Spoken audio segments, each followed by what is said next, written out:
Hoy en Tendencieros Industriales traemos a alguien que piensa el cuerpo como si fuera una planta industrial. Sistemas, cargas, mantenimiento y eso sí, cero misticismo. Es Inés Moreno Sánchez, traumatóloga y divulgadora, conocida como la traumatóloga geek. Además, esto es muy interesante, del mundo de la ingeniería y se nota mucho en cómo explica las cosas. Vamos a hablar de prevención real, de por qué el reposo a veces es gasolina para el problema, de marca personal, eso sí, sin ningún tipo de postureo, y de cómo usar ChatGPT con cabeza para llegar más preparado a la consulta o a cualquier otro sitio. ¡Arrancamos ¡Arrancamos motores! motores! Bienvenidos a los Tendencieros Industriales, el podcast de las tendencias actuales. Aquí comentamos todo sin barrera. Ven y únete, que la diversión nos espera. Antes de empezar la entrevista, os recuerdo que la semana pasada hablábamos sobre los agentes de inteligencia artificial. ¿Qué son? ¿En qué se diferencian en ChatGPT? ¿Dónde se están aplicando ya y cómo implementarlos? Además de cuánto cuestan y muchas cosas más. Ya sabéis, si queréis conocer la respuesta a estas cositas que nos cuenta Iker, tenéis que escuchar el podcast de la semana pasada, pero hacerlo después de este podcast, que tenemos una entrevista súper especial y súper interesante. Pues sí, vamos al tema ya, porque hoy nos acompaña Inés Moreno Sánchez, más conocida como la traumatóloga geek, especialista en traumatología y ortopedia. Y con un pasado interesante en ingeniería que marcó su forma de oscuro. entender. Viene de nuestro lado oscuro.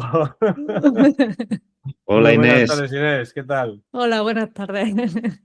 Bueno, Muchas gracias por invitarme, porque además es que os seguía y recibí la invitación, pues la verdad es que me hizo muchísima ilusión. Bueno, pues a nosotros más, Inés. O sea, porque esa forma de, bueno, ese histórico pasado oscuro de cómo entender la ingeniería, cómo pasar a la medicina.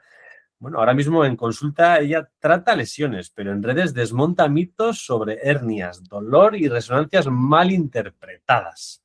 Tiene Correcto. una misión clara, que es explicar la medicina con rigor, pero sin ningún tipo de alarmismo ni jerga de estas que no se entiende nada, como esas míticas, ¿no?, letras de médico. Pues hoy vamos a hablar, si nos permites, de cuerpo, de industria, de movimiento como mantenimiento preventivo, porque igual nuestro cuerpo se parece más a una fábrica de lo que creemos, ¿verdad, Pues Inés? bastante más, sí. Desde mi punto de vista, sí. Pues eso, bueno, bienvenida una vez más. sí. Muchas gracias. Inés, nos ha hecho Iker una pequeña introducción, ¿no? Pero cuéntanos tú, a ver, qué estudiaste, cómo llegaste a trabajar en medicina, cuando empezaste desde la ingeniería. Bueno, cuéntanos un poquito tu trayectoria para que nos hagamos una idea de con quién estamos hablando. Ya, bueno, yo es que no sé cómo será ahora, porque yo ha pasado un poco de tiempo. En mi época la selectividad era sobre 10, o sea que yo soy una antigua. Y resulta que cuando acabé el bachiller, pues uno se podía matricular, ¿no?, del biosanitario y del tecnológico. Y a mí me ofrecieron pues hacer el combo ese de biología, matemática, química y física, creo. Eran esas cuatro que te permitían en selectividad hacer un examen más y tener 2 notas, la tecnológica y la biosanitaria. Y yo pues saqué mis 2 notas y saqué más notas en la tecnológica y dije, esto es una señal, yo tengo que hacer algo tecnológico, tal. Entonces pues me matriculé de ingeniería de telecomunicaciones. Pero el problema es que toda mi familia pues son médicos, mi padre es médico, mi hermano es médico, mi madre es farmacéutica, en fin, que mi tío médico también, traumatólogo. Y pues cuando hacía la carrera, pues ya está, pues yo estaba ahí con el run run. Que te estaban metiendo las gomas todo el rato, ¿no? No, y además yo los veía, pues yo qué sé, es que hay un punto ahí de dolor en todo el mundo que hace que la medicina que diga, oh, yo quiero saber de esto un poco más, tal. Y nada, cuando hice 3 años, porque en aquella época tú podías dejarla de 5 en el tercer año y, en fin, Sí. entonces pues Hacías yo la dejé la técnica de y luego hacías 5. la telecomunicaciones, sí, la Correcto. superior. Exactamente, pues que eso ya no existe con el grado, pero en aquella época, y entonces pues lo que hice fue eso, que pedí permiso, dije, pues mi carrera se van a convertir en 9 años, pues si parece bien. Pero Si alguien bueno, me que tuve subvenciona. bastante... tuve bastante respaldo familiar, eso tengo que reconocerlo. En otro contexto, pues no habría podido ser. Pero muy bien, la verdad, contenta, porque la verdad es que respondió muchas preguntas. Y luego es verdad que a la hora de elegir especialidad, pues yo estaba muy pendiente de decir, ¿en qué cosa puedo elegir? Porque yo, por ejemplo, me planteaba oftalmo por aquello de la onda, la difracción, Ujú. me planteaba radiología, pues por eso, por la resonancia. Y al final, pues ganó trauma, porque que, no sé, tiene poleas, tiene pesos, tiene vectores. Yo estoy, a mí me encanta. O sea, O que sea que estudiaste teleco, pero podías haber estudiado ingeniería mecánica perfectamente también. Sí, bueno, de hecho, algunos compañeros siguieron por allí. Pues yo elegí una, una variación un poco particular, pero sí. además, yo lo que veo es que, claro, como tú vienes de un perfil de ingeniería, pues le das un aire a todo el mundo de la medicina completamente diferente a lo que se está haciendo hasta ahora, ¿no? Claro, sí, busco mucho lo que es optimizar. Yo soy una firme defensora de Pareto. Hay que hacer las tres cosas que te dan el 80% del resultado. El resto lo iremos viendo, pero en el quirófano también soy muy de optimizar. Pues mira, si toda la carga se la va a comer este dispositivo, pues me ahorro el otro. Entonces, Ujú. es verdad que eso pues me ha generado alguna discusión, pero en general Bueno, la verdad es que gusta, porque gusta pues como decía, no, bueno, como soy muy de ingeniero, seguro que viste el discurso de Steve Jobs, este que decía, Ujú. la vida no se puede ver hacia adelante, hay que verla. Pues yo ahora la veo hacia atrás y digo, hay que ver la locura que yo hice en su momento, pero que al final las cosas pues tienen sentido, ¿no? Todo lo que yo aprendí. Efectivamente, una cosa pues te ha ido ayudando para los siguientes pasos que has ido dando. Y en este sentido, claro, luego tú empezaste a divulgar en redes sociales. ¿Y en qué momento te diste cuenta de que todo esto de la medicina, lo que se nos había explicado hasta ahora, se podía explicar de una manera diferente y, bueno, digamos que mejor, entre comillas? Bueno, yo qué sé, yo veía muchas cosas, porque el problema de la medicina, bueno, y en todas las carreras yo creo que pasa, hay gente que se actualiza más y gente que se actualiza menos, y gente que sigue viviendo en los años 80.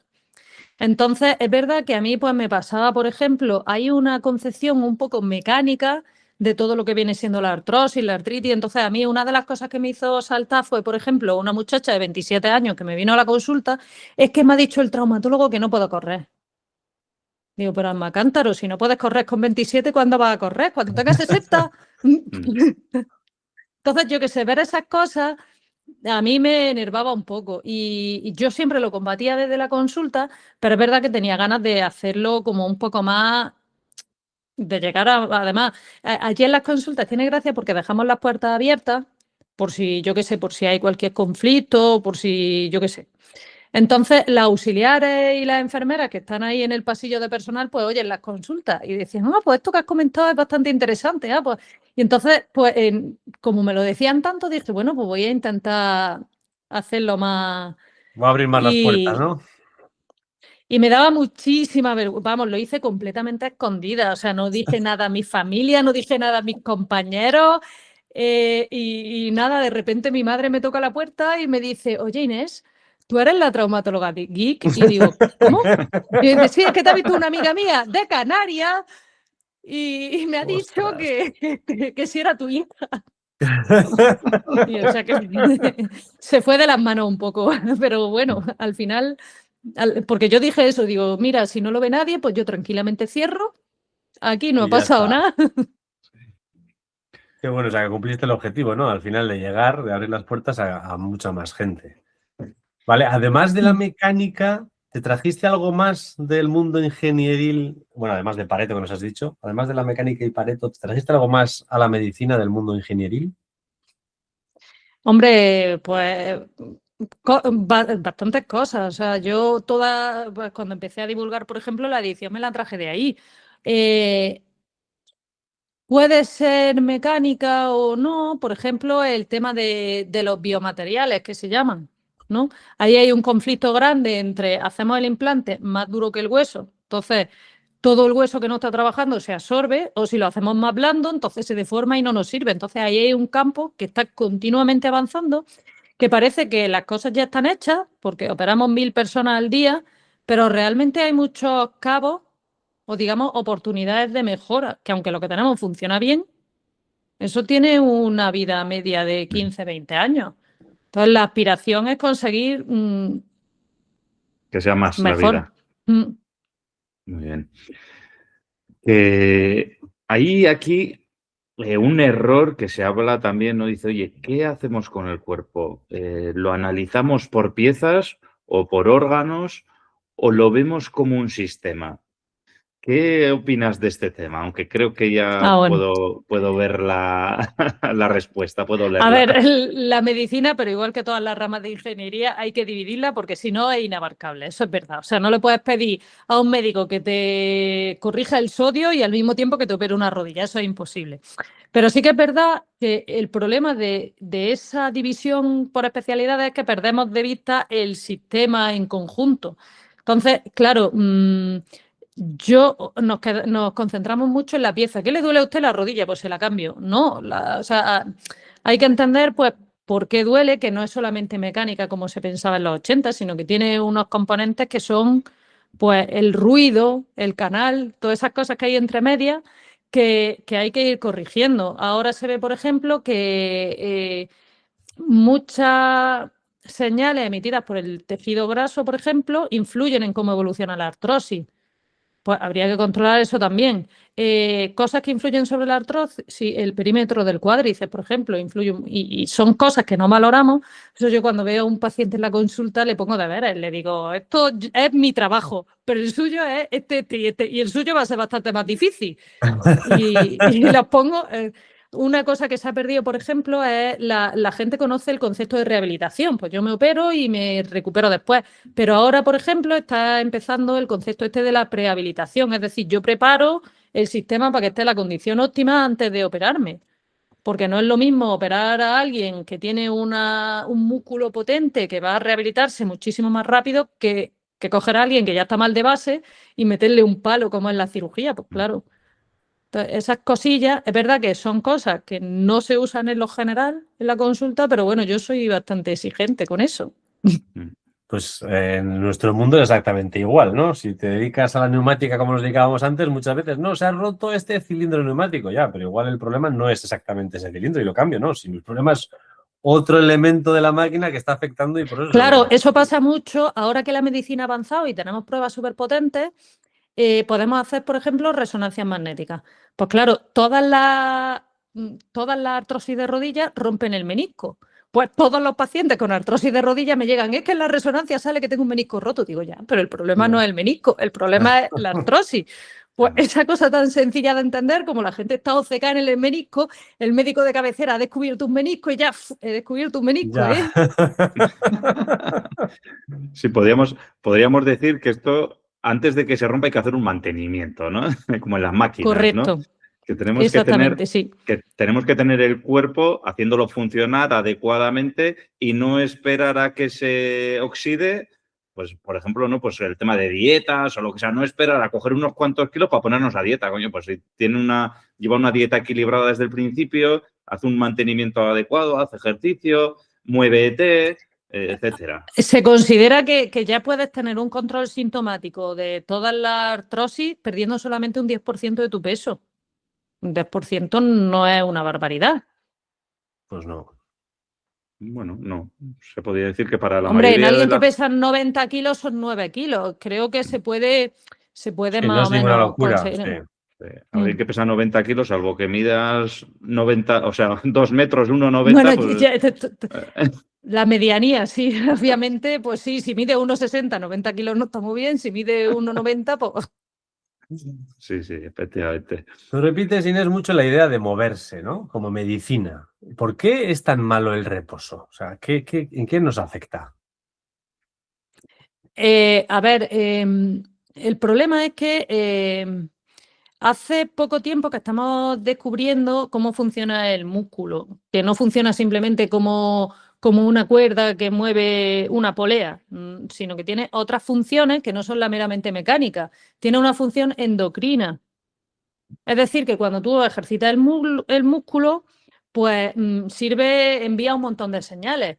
Esas señales van a algunos sitios, como puede ser el cerebro, y tiene un papel en, por ejemplo, prevenir enfermedades neurodegenerativas. Que eso es, por eso los peripatéticos, ¿no? Los griegos estos iban a pasear, decían, no tengo ideas, pero bueno, me voy, me doy un paseo y ya me viene la idea. Hice un vídeo al respecto, dije que el mismo Steve Jobs lo escribía, dice, Tal yo cual. cuando me quedo en blanco voy, me doy un paseo pero eso es tu músculo que está haciendo neurotransmisores que te hacen pensar más, despejarte, apoyan la síntesis neuronal.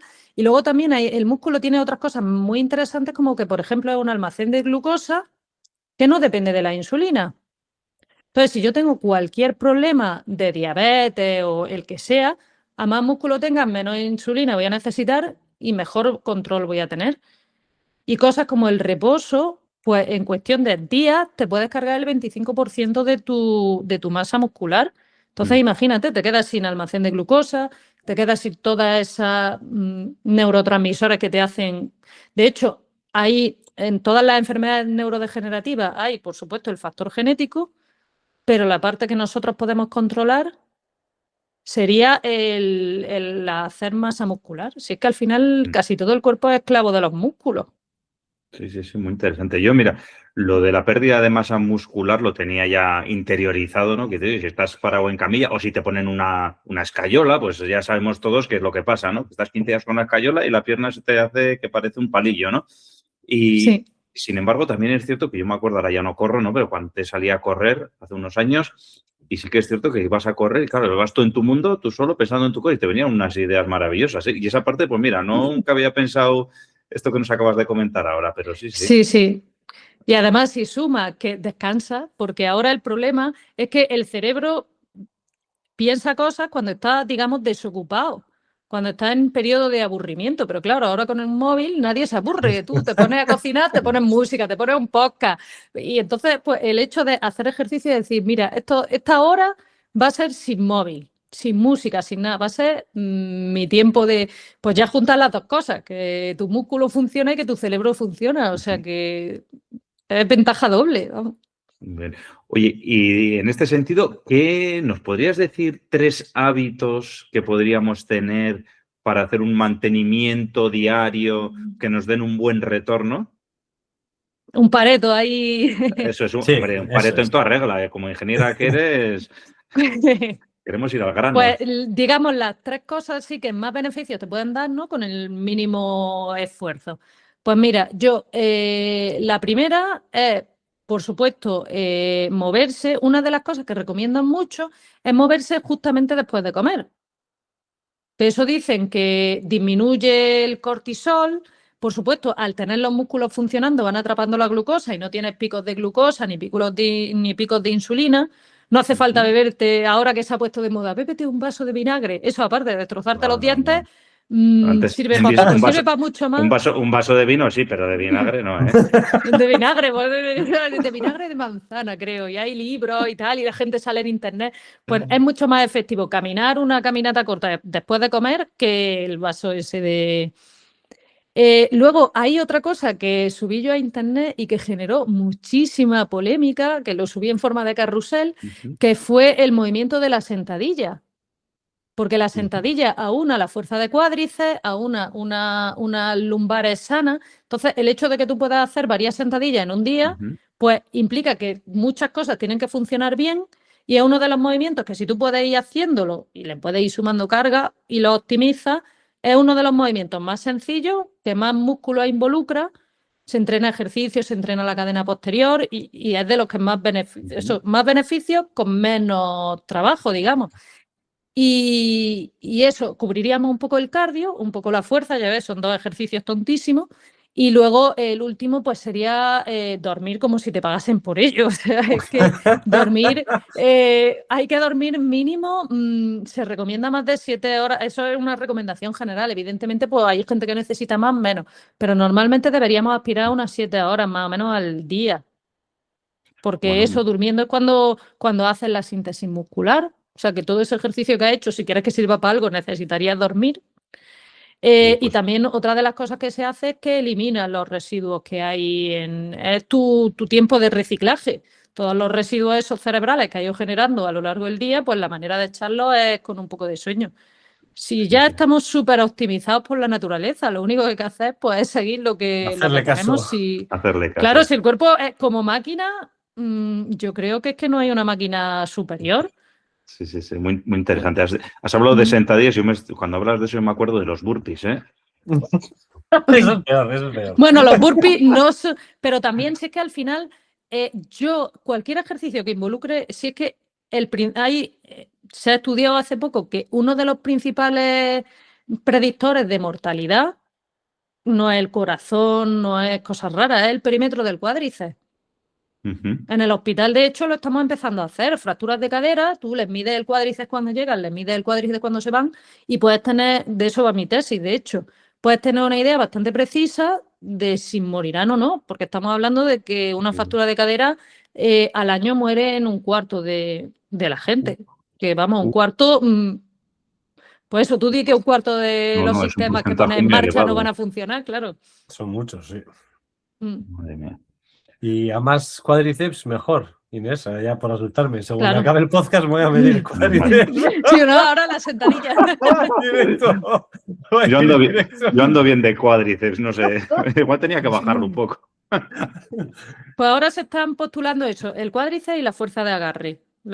Son los dos parámetros que estamos trabajando ahora mismo. O sea, ni impedancia, ni frecuencia cardíaca, nada de cosas raras. Al final, fuerza de agarre y cuádriceps son los parámetros de mortalidad. Súper interesante, súper interesante. Bueno, ahora que hemos ya hablado de ciertos consejos, vamos a desmontar algunos mitos, ¿no? Algunas frases mal explicadas sobre hernias, resonancias. Bueno, al final, en un artículo por ahí dices que vas a hacer replantearse lo de tienes una hernia discal. ¿Por qué dices que ese diagnóstico mal contado se convierte realmente en un problema en sí? Hombre, ese también fue un vídeo súper polémico. Ese, la verdad, que no dejó indiferente a nadie. No. Pero es que pasa con un montón de lesiones. Ya lo hemos dicho, por ejemplo, respecto al menisco y la rodilla, que el menisco interno, casi siempre con la artrosis y con la edad, pues es una estructura que va a caer. Con el supraespinoso en el hombro pasa lo mismo. En la columna pasa igual. O sea, con más de 40 años, el 70% de la gente va a tener protrusiones o hernias. Eso es así. Pero el que se encuentra una protrusión discal en un mayor de 40 es como que se encuentra una cana. Quiero decir que esas son cosas que están ahí. Entonces, claro, el problema es que cuando tú a la gente le das ese diagnóstico, pues ya la gente se agarra a eso. Entonces, tú tienes dos formas de vender ese diagnóstico. O bien como tienes una hernia, está jodido, con lo cual el paciente dice, ya tengo una hernia, ya soy... o mira, tienes una hernia, si yo me voy a la sala de espera, todos los que hay ahí sentados van a tener la misma hernia que tú. Entonces vamos a trabajar para que esa hernia que tiene todo el mundo para ti no sea un problema. Entonces, ahí está la diferencia. El problema de la columna, bueno, y de otras muchas estructuras del cuerpo, es que eso es un juego de palanca. Entonces, tú tienes una palanca delantera que tira un montón, porque imagínate el brazo de palanca del tórax a la columna, pues una bestialidad. Y de la columna hacia atrás tú tienes una espinosa, que eso mide 3 centímetros, y con eso tienes que cargarte toda la palanca delantera. Entonces, claro, eso requiere un fortalecimiento de la musculatura paravertebral, que eso o se trabaja o es una batalla perdida, porque la física siempre va a ganar por delante, siempre te va a chepar. Por eso la gente con los años se va echando. Eso es la única manera de combatirlo, es fortalecer tu palanca posterior. Si no, como ya biomecánicamente tiene desventaja, como no trabaje eso. Bueno, pues tendremos que darle que ya tenemos cierta edad, nos acercamos a los 40. Sí. Bueno, todos los aquí presentes nos acercamos a los 40. O los pasamos un poco, pero bueno. Tendremos que empezar a trabajar. Bueno, nos acercamos, no hemos dicho si por exceso o por defecto. Entonces estamos cerca. Estamos cerca. Estamos ahí. Tampoco hay que dar más información, más o menos. No, ahí está bien. Mira, aquí hay otro tema que hablas de kinesofobia, ¿vale? Que esto es miedo a algo, ¿no? Entonces, ¿qué nos puedes explicar de la kinesofobia? Movimiento. Pues, a ver, es un problema y es un problema que en parte alentamos nosotros. Pues eso, la gente con concepción. Yo, por ejemplo, tuve en la consulta a un señor que se rompió el cruzado y, bueno, ya lo habían operado, se rompió el operado. Y entonces me dice, tal, es que tengo el cruzado roto, es que ya no puedo hacer nada. Venía a mi consulta poco menos que como un caso perdido. Y yo le expliqué, le dije, a ver, he tenido pacientes con cruzados rotos que hacen vida completamente normal. Tuve, por ejemplo, porque el cruzado al final es un estabilizador de la rodilla, pero hay muchos más. Hay los colaterales laterales y sobre todo los estabilizadores dinámicos, que es toda la musculatura alrededor de la rodilla. Entonces, a mí me llamó poderosamente la atención un paciente que tuve que era futbolista, que tenía un cuádriceps como mi cabeza y se rompió el cruzado y me dijo el hombre, no, si no me quiero operar, si yo hago todo bien. Entonces, claro, si tú te rompes un cuádriceps, te asustas y no haces nada, te rompes un cruzado, perdón, te asustas, no haces nada, te quedas sin cuádriceps, entonces el cruzado te va a dar unos síntomas horrorosos. Pero si tú sabes que el cruzado no es más que otro estabilizador más, que sí, que tendrá un 30 o un 20% del trabajo, pero que el 80% lo puedes sacar con todo lo demás. Pero es que incluso en el caso de que luego acabes operándote, no es lo mismo que alrededor no haya nada, Claro. que todo el peso vaya a mi cirugía, que alrededor haya cosas quitándome trabajo. Entonces, eso es lo que hay que hacer entender, que el movimiento no tienes que reservarlo para después de operarte. Es que en muchos casos el movimiento es el tratamiento en sí mismo. Sí, es lo que Yo hablábamos me hace antes de gracia la, porque... sí, de la Sí, prehabilitación que comentabas antes. correcto. Yo soy súper talibán con mis pacientes. Les digo, mira, yo no le pongo una rodilla si no me garantiza que va a hacer esto, esto y esto. Entonces muchos me vienen a la consulta y me enseñan en el móvil, pues ellos mismos haciendo bicicleta con sus rodillas recién puestas. Y digo, mira, así, le voy a dar más consultas, ¿eh? Que si no, le hubiera dado el alta, pero como se porta usted bien. Bueno, y todo esto que estamos hablando nos lleva a un tema que está muy de actualidad ahora, que es el tema de las bajas, que ahora les ha dado a todos por hablar de que hay demasiadas bajas, etcétera. Claro, ¿qué podemos hacer para bajar las lesiones en una fábrica, ¿vale?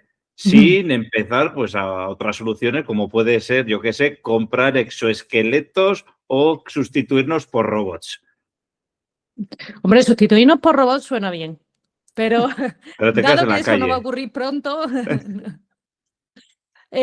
por ejemplo, bueno, el principal factor predictor de cuánto va a durar o sea, de que una baja se haga más larga en el tiempo, es cuánto tiempo dura esa baja. Es decir, cuanto más dura la baja, más peligro tengo de que se convierta en algo más permanente. Entonces yo, por ejemplo, mi primera intervención, digamos, sería la reincorporación lo más pronto posible, incluso aunque eso involucre una readaptación del puesto laboral. Yo prefiero tener a esa persona trabajando, aunque con unas competencias un poco más limitadas, que tenerla en su casa. Creo que eso es bastante importante. Y yo lo pongo en todos mis informes, no sé si con éxito o sin él, pero en fin, intentar reincorporación y readaptación del puesto. Eso sería una de las cosas. Otra de las cosas es modificar completamente el mensaje que damos respecto a las lesiones. O sea, no decirle a una persona, tienes una hernia, ya eres un desecho humano. No. No es lo mismo que decirle, pues tienes una hernia, pero no te preocupes porque yo seguramente tendré 4 y ellos también, y los de la sala de espera también. Y el problema no es la hernia, el problema es trabajar sobre la hernia. Entonces, eso da un mensaje diferente. Una lumbalgia, pues no decirle quédate en la cama hasta que se te pase, no. O sea, tienes permiso para estar en la cama 24, 48 horas. A partir de las 48 horas se acabó el recreo y ya hay que moverse. Es más te duele, más te vas a mover. Porque es la forma de solucionar el problema. Es que si no entramos en un bucle, porque el problema, bueno, no sé si, pero el problema del dolor es que tiene un componente también porque el dolor no es solamente que duela y tú tengas una respuesta, sino que hay un componente del dolor que depende del sistema nervioso central. Entonces, el cerebro tiene la capacidad de incrementar el dolor y también de suprimirlo. Por eso, por ejemplo, tú ves en las batallas, ¿no? Que le clavan a un tío un cuchillo en la espalda, el tío sigue dando mandobles, porque su cerebro interpreta que hay cosas más importantes sucediendo que hacerle caso a un dolor en la espalda. Y hasta que no termina la batalla, está el tío pim pam. Pues con el dolor pasa, así funciona el dolor. Si yo no tengo nada mejor en lo que pensar, pues me voy a dedicar a pensar en mi dolor. Entonces hay que cambiar muchísimo el mensaje y hay que hacer que la gente que maneja esas bajas entienda realmente cómo funciona el dolor. Incluso al mismo paciente, explicarle, no estás loco, pero tu cabeza está influyendo en cómo percibe el dolor. Sí, de hecho se ve, ¿no? Algunas veces cuando a alguien le clavan un cuchillo, le clavan algo afilado, prácticamente no se da cuenta y sigue lo que comenta, sigue haciendo vida normal hasta que se mira y ve y dice, ostras, ahora me empieza a doler. O sea, hasta ahora no me dolía, he notado como un Porque tu pinchacillo. cerebro dice, pues mira, esta señal no me interesa ahora mismo, voy a hacerle caso a esto. Sí. Y lo opuesto también sucede. Sí, Claro, eso, Si sí, toda al mi final. vida claro, si toda mi vida es estar de baja en el sofá, pues ¿en qué me voy a entretener yo? Pues hay que ver cómo me duele esto, qué desgraciado soy. sí, sin ser tan dramático de clavarle un cuchillo a alguien, pero bueno, que todos nos hemos cortado y nos ha pasado eso y hasta que no te das cuenta, y cuando te cortas no te das cuenta y al rato lo ves y ya entonces te empieza a doler, ¿eh? Yo es que, a ver, es verdad que yo con mis pacientes me llevo bien, pero soy muy tajante en cuanto, y doctora, y si me duele, digo, pues si le duele se aguanta y se sigue moviendo. Y que no me aguanto, hay que ver, doctora, lo que me ha dicho. Digo, pues ¿qué? Es Hay que así, sufrir un poco en esta vida, es que si no, nada que merezca la pena se consigue gratis. efectivamente. Bueno, vamos a cambiar un poco de tema porque una de las cosas que nos ha llamado la atención de ti, Inés, es pues cómo trabajas en las redes sociales, ¿no? O sea, en LinkedIn tienes una comunidad de miles de seguidores, publicas cientos de posts casi a diario, artículos. ¿Cómo divulgamos con rigor, pero sin caer en el postureo? Porque estos perfiles técnicos, tecnológicos, pues tienen ese miedo, ¿no? De cómo publico sin caer en el postureo. El clickbait. A ver, mi máxima siempre es, si lo que publica lo encuentra cualquiera en la Wikipedia, no merece la pena publicarse. Quiero decir, yo no creo para nada en los perfiles planos, en los perfiles de no voy a molestar a nadie. No creo en eso. Yo creo que cada persona tiene un proceso vital detrás, tiene un trabajo que ha ido haciendo y que la ha ido formando a lo que ha llegado hoy. Entonces, ese es tu valor diferencial. O sea, pues yo mis posts nacen de, pues eso, vino el señor este con el cruzado roto, que le habían dicho que era poco menos que un despojo, pues eso me dio a mí para un post. Oye, mira, vigila lo que les decía a los pacientes porque me están llegando estas cositas. Me refiero, yo creo en expresar tu opinión. Siempre, yo además mi opinión la expreso si tengo un respaldo, porque yo también tengo cierta obsesión con, sobre todo en las publicaciones que son más largas, pues sí que pongo mi opinión, mi experiencia y también pongo las fuentes al final, porque creo que lo que enriquece verdaderamente no es una cosa que tú puedes buscar en Wikipedia, sino es, me ha pasado esto, me ha pasado por esto, y aquí tienes las fuentes por las que te lo estoy diciendo. Entonces, creo que esa combinación de tu experiencia vital pero un cierto respaldo científico es lo que es la fórmula ganadora, vamos. Y luego, sin embargo, también tenemos diferentes redes sociales, ¿no? Está YouTube, está TikTok, está Instagram y está LinkedIn. Y en cada una de ellas también, igual la versión que vas a dar no es exactamente lo mismo, ¿no? Porque las personas que ven Instagram no es lo mismo que las personas que ven LinkedIn, ¿no? Sí, bueno. El objetivo de verlo es diferente de la persona que lo está consumiendo, ¿no? Y la idiosincrasia es completamente diferente. Es una barbaridad. O sea, las redes de vídeo, pues son redes de tengo que contarte lo que te voy a decir. O sea, ahí hace falta una capacidad de síntesis impresionante, porque la gente en 3 minutos, bueno, en 3 segundos, 3 decide segundos. darle al pulgar para arriba y aquello se fue y nunca más te vio. Entonces, ahí tienes que hacer un esfuerzo de síntesis en te voy a contar de qué va esto y por qué te interesa en 3 segundos, que a lo mejor en LinkedIn, por ejemplo, pues tú haces un párrafo que puedes desarrollar y que la gente pues sí va a leer. Entonces, es verdad que funcionan un poco diferente. Y luego, por ejemplo, hay otra, Twitter me llama mucho la atención, que es una red como hay que discutirlo todo.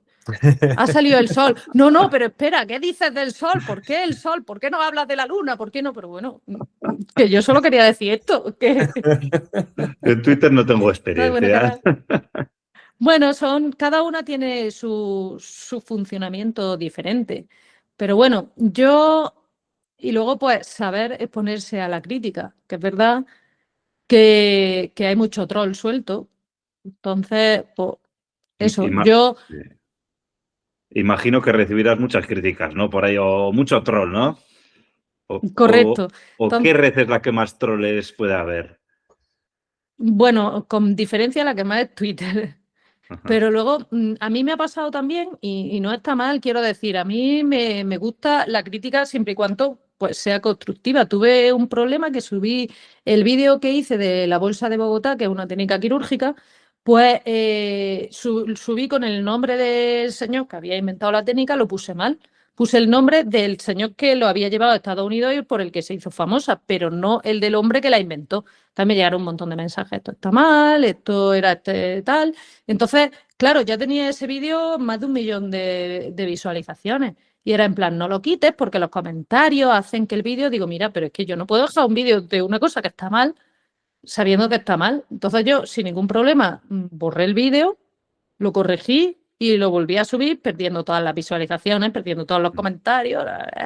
Pero bueno, ese tipo de mensajes, pues los veo, los asumo y me parecen bien. O sea, ese tipo de crítica, pues sí construye y está bien, vamos, yo no pretendo saber de todo.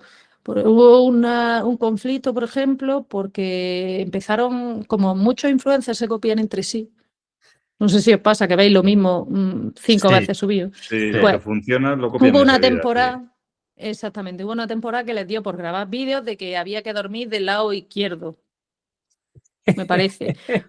Y entonces empezaban a contar unas rocambolescas sobre el reflujo, sobre no sé qué. Entonces yo, harta de cuando ya me salió el quinto vídeo diciendo lo mismo, pues yo grabé un vídeo diciendo, oye, mira, salvo que estés embarazada, tengas una insuficiencia cardíaca severa o duerme del lado que te dé la gana, ¿qué más da?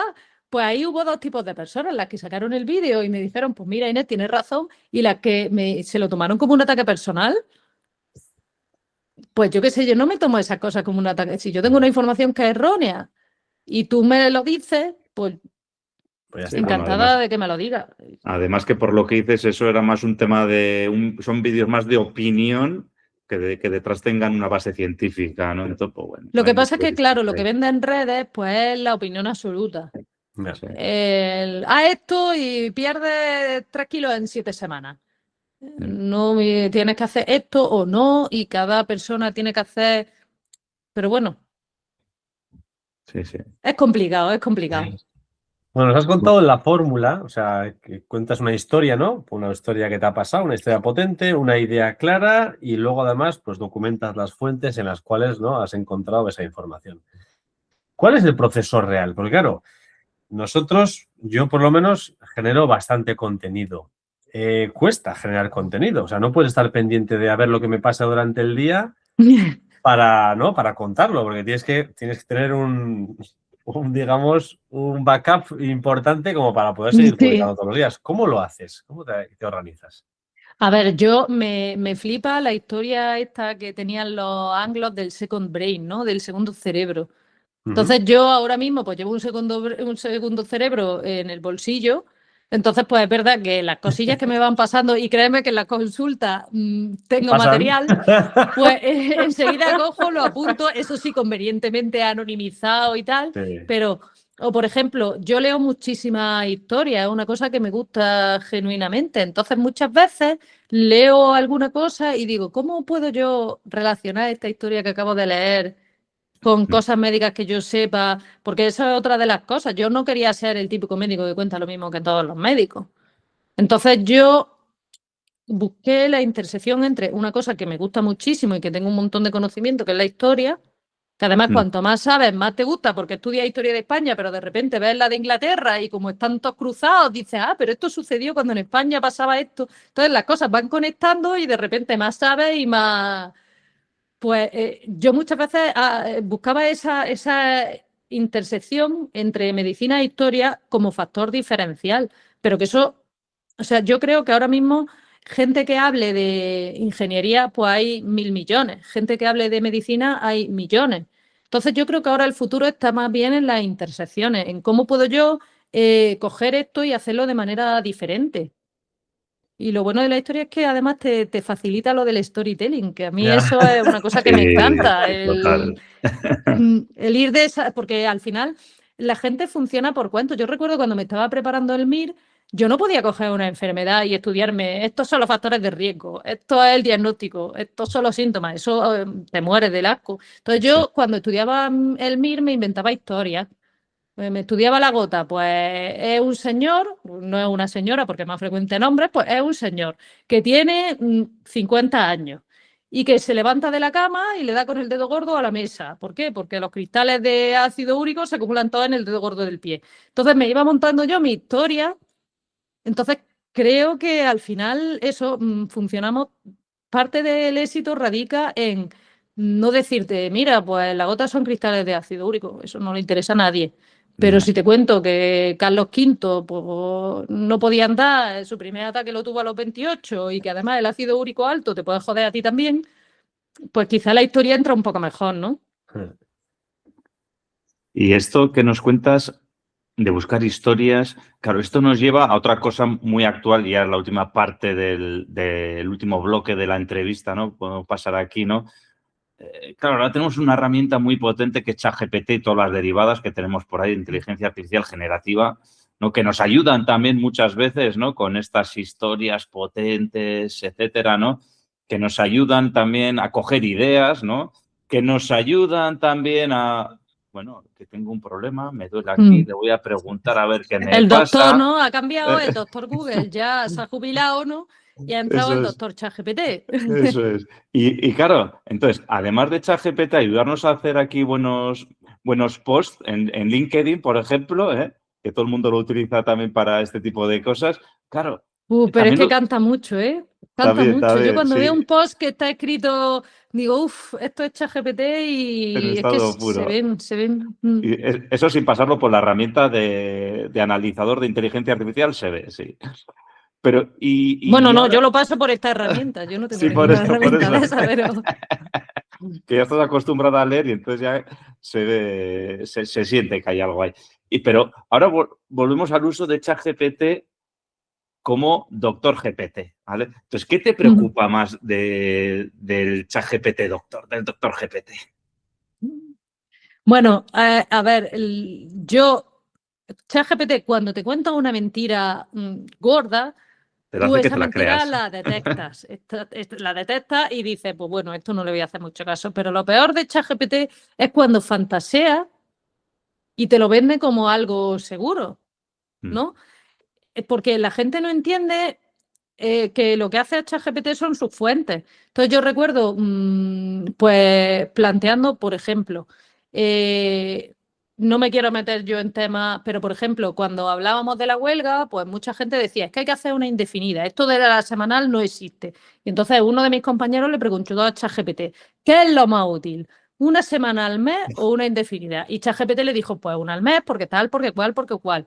Digo, pero a ver, no te puedes creer eso. Sí, Porque sí. ChatGPT está cogiendo la información seguramente de la página del sindicato y el sindicato te ha explicado por qué es bueno este modelo. Pero eso no quiere decir que sea el modelo bueno, eso quiere decir que es el único que está ahí fuera sacando ese tipo de información. Entonces, con la salud es lo mismo. ChatGPT, y además, lo malo de ChatGPT es que es un espejo, en el sentido de que, mira, ChatGPT, yo creo que lo mejor sería quedarme en reposo y no hacer nada. Entonces, ChatGPT Eso te te iba a dirá decir. seguramente. Efectivamente. Tienes toda la razón. Oye, mira, que creo que es una buena idea salir en bikini a la calle a las 6 de la mañana. Pues mira, sí, ahora que lo dices, creo que es una buena idea por esto, por esto y por esto. Sí, O sea, sí, sí. tenemos que saber primero las fuentes que usa ChatGPT, que es Internet. Y tenemos que saber, en segundo lugar, que es un espejo y que nos va a responder prácticamente lo que le digamos que nos responda. Sí, sí. Y si de entradas, lo que dices tú, que es lo que te iba a decir justo ahora, que si le dices, oye, ¿es mejor estar en reposo para esto? Y te dice, sí, por supuesto. Y dice, pero es que he leído que es mejor moverse. Ah, no, es que moverse tiene sus ventajas. Y dice, bueno, entonces, ¿qué? Claro. Pues lo que tú quieras. Entonces, ¿en qué quedamos? ¿Qué quieres que te diga? A ver, Claro, dime qué quieres entonces que yo te lo voy a se decir. juntan dos cosas terribles, que es que las fuentes que usa son cualquiera, si no tiene fuentes se las inventa, y segundo, que te va a agradar siempre, porque su Qué tendencia es a complaciente, sí. darte la razón. De hecho, uno de los grandes conflictos, ¿no? Cuando salió GPT-5, era ese, que era un modelo como más crítico, que daba menos la razón y la gente se quejaba que prefería el modelo 4.5 que les daba la razón, hombre, y que... Entonces, es terrible por eso, porque además es una cámara de eco. Entonces, yo llego con mi idea preconcebida de que voy a hacer esto y ChatGPT me la La respalda refuerza, y digo, pues. bueno, o sea, ¿qué razón tengo? Pues es que es lo que yo decía. Y ahora, si le queremos ver una cosa positiva, ¿qué cosa positiva? ¿En qué ves útil la ChatGPT para pacientes? Mira, yo lo uso mucho porque como tenemos el tiempo que tenemos por paciente, que es poco, pues yo, claro, entre que veo al paciente, exploro, hago mi diagnóstico y sobre todo escribo el informe, pues claro, cuando llega la fase de escribo el informe, empiezo a meter abreviaturas, meto los términos científicos, porque al paciente le digo dedo en resorte, pero en el informe yo tengo que poner tenosinovitis tenosante. Entonces, claro, todo eso siempre le digo al paciente, pues bueno, si usted no se entera mucho con el informe, aparte de lo que yo le he dicho, usted se lo mete a ChatGPT y ChatGPT le explica el informe. Pues en ese sentido sí que creo que puede ser útil, ¿vale? O simplemente también, por ejemplo, para preparar las consultas. Pues eso que hacía la gente de traerse 5 o 6 preguntas apuntadas en un folio, pues decirle a ChatGPT, ¿cuáles son las preguntas más útiles que le puedo hacer a mi traumatóloga respecto a esto que me acaba de hacer? Entonces, pues ya me viene con la consulta preparada, pero siempre, o sea, como ayuda, no como director de orquesta, digamos. Sí, mira, esto es una buena idea porque a mí me suele pasar que salgo de la consulta y luego me surgen las preguntas, ¿no? Después digo, Claro, mierda, se lo tenía que pues, haber preguntado. claro, entonces hay que intentar eso, beber de... O sea, sí, que no pase eso, llegar con la consulta preparada. Digamos que ahí sí que tiene su papel. Y desde luego no usarlo para diagnóstico, para cambio de tratamiento, que hay mucha gente, pues es que ChatGPT me dijo que dejase de tomarme el antibiótico. Digo, ChatGPT no te tiene que decir si empieza o acaba. Tienes farmacéuticos, tienes médicos. Pregúntale a esa gente. Además, el problema de ChatGPT es que no es responsable. Quiero decir, no, o sea, luego si lo que te ha dicho ChatGPT es una barbaridad, ¿quién es el responsable? ¿A quién le va a pedir explicaciones? El que te vas a A ti. fastidiar eres tú. Si luego te Claro. coges cualquier cosa peor, es tu problema. Sí. Ahí lo que hay que hacer es un trabajo de concienciación y bueno, y que las personas también tengamos algo que a veces falta, que es sentido común. Sí, al final es una herramienta, es una calculadora. O sea, si te equivocas sumando con la calculadora es tu problema. No es que la calculadora sea mala, es que lo has hecho tú mal. Así de claro. Y ChatGPT es igual. No, y sobre Si no- todo, sí, y sobre todo entender eso que es un espejo, que te va a devolver lo que tú le metas. Eso son los famosos prompts. A mejor sea la pregunta, mejor es la respuesta. Entonces, si luego meto una deficiente pregunta, como me duele la rodilla, me quedo sentada, pues la respuesta va a ser igualmente deficiente. Pues sí, Sí, pues sí, descansa, ¿no? Tú... sí, sí. Y probablemente sea la cosa más grave que te puedas imaginar. Sí, puede ser. Muy bien, tenemos ahora en oyentes, tenemos los que están en la oficina y los que están en el taller. ¿Qué consejo, qué cambio harías mañana para que tanto los que están en la oficina como los que están en el taller, qué recomendaciones darías para que tengan menos lesiones, para que tengan menos bajas, para que puedan disfrutar de una salud laboral mejor? Vale, pues a ver, digamos que sobre todo una de las cosas que yo intento aplicar también en mi trabajo son los famosos snack de movimiento, ¿no? Yo publiqué un post que no tuvo todo el recorrido que a mí me gustaría, pero lo que puse prácticamente es que estar sentado es el nuevo fumar. Quiero decir, estar sentado es una carga para la columna, para las cervicales. Si hay un ordenador, tú tiendes a adelantar cervicales, el cuello este de cigüeña, todo eso se empeora sentado. Entonces, una solución sencilla sería, pues eso, no estar las 8 horas de trabajo sentado. Búscate una excusa, ve a beber un vaso de agua, vete al baño. Intenta, pues, y el taller es lo mismo, si al final son movimientos fijos mantenidos, que eso, los 5 primeros minutos no pasa nada, pero cuando se hacen muy largos en el tiempo, yo tengo, por ejemplo, mucha gente, fontaneros y gente que trabaja mucho tiempo de dos rodillas, la famosa bursitis de rodillas. Pues entonces una posible solución es eso, intentar meter movimiento entre medias, pues aparca el coche un poco más lejos, sube por las escaleras. Me acuerdo el día del apagón, yo en el hospital siempre voy por las escaleras, siempre. De hecho, me pasa que si me monto en el ascensor, como salgo en sitios que no conozco, porque la puerta se abre, muchas veces me pierdo, porque solo uso las escaleras. Y cuando hubo el apagón, de repente, yo que voy sola por las escaleras, me encontré a medio hospital Hombre, subiendo. Subiendo y Digo, bajando. pero por favor, o sea, ¿no vendría bien que Más 2 o 3 apagones. días, claro, apagones para que la gente empiece a... Pues si es que no te cuesta ningún trabajo. Sí. Además, en cuanto a tiempo, puede que sea hasta más, porque con lo que tarda un ascensor de hospital en llegar a tu planta, casi te digo yo que llega antes por la escalera. Entonces, Sí. son cosas que tienen costo mínimo, pues eso, el dejar el coche un poco más lejos, el subir por la escalera, eso no tiene prácticamente costo. Y porque al final todo es carga para tu cuerpo. Subir por la escalera y es carga para tu cuerpo, estás 2 horas sentado. Entonces, elige qué tipo de carga quieres. Bueno, oye, estamos llegando ya, Inés, al final de la entrevista. Me están entrando unas ganas terribles de ir a pasear, porque ya empezar a moverme, de no hacer unas sentadillas y luego a descansar un poquito por la noche. Y bueno, ahora que estamos acabando ya, dinos, por favor, a ver, ¿dónde te pueden encontrar los tendencieros industriales que nos están escuchando en este momento? Que luego lo pondremos en la descripción, ¿eh? Bueno, pues en Instagram, en TikTok, en LinkedIn, Facebook también, YouTube, Twitter, pero Twitter, en fin, con las limitaciones propias. Y bueno, también he empezado hace poco un blog en Substack, que es quizá donde subo las cosas más pensaditas, digamos, porque es verdad que es un sitio para artículos como más largos.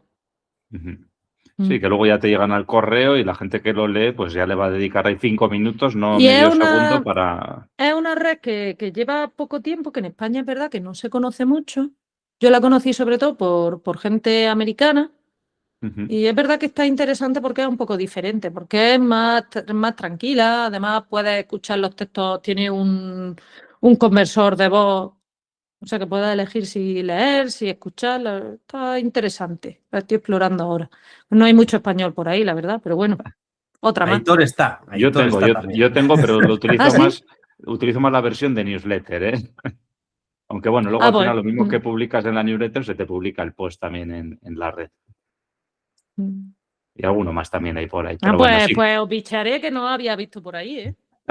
Sí, Aitor está. Pero ahí estoy, pero con otra cosa que no es tendencieros industriales. Muy bien, pues muchas gracias, Inés, por venir al podcast y tener este rato. La verdad es que se me ha hecho pasado, estaría otra hora más hablando, pero tenemos que dejarlo porque si no, La me verdad parece es que que la nos hemos gente... dejado cosillas, ¿eh? Nos hemos dejado cosillas en el bastantes tintero. cosas. Sí. Igual habrá que repetir. Pues sí. agradecerte, no hay más que agradecerte que hayas venido y que nos hayas iluminado con tanta conocimiento acerca de industria y de medicina. Pues nada más, Inés, muchas gracias por venir y a vosotros tendencieros que nos estáis... por traerme a vosotros. Muy bien. Y a vosotros tendencieros, pues ya sabéis, si no estáis suscritos y queréis escuchar más entrevistas como la que le hemos hecho a Inés, ya sabéis, suscribiros al canal. Igualmente, suscribiros al canal de Inés porque tiene, lo de Inés sí que son la traumatóloga geek, porque eso sí que es para todos los públicos, o sea que sí que sí os va a interesar. Y sin más, tendenciero, tendenciera. La semana te espera. Chao. Chao.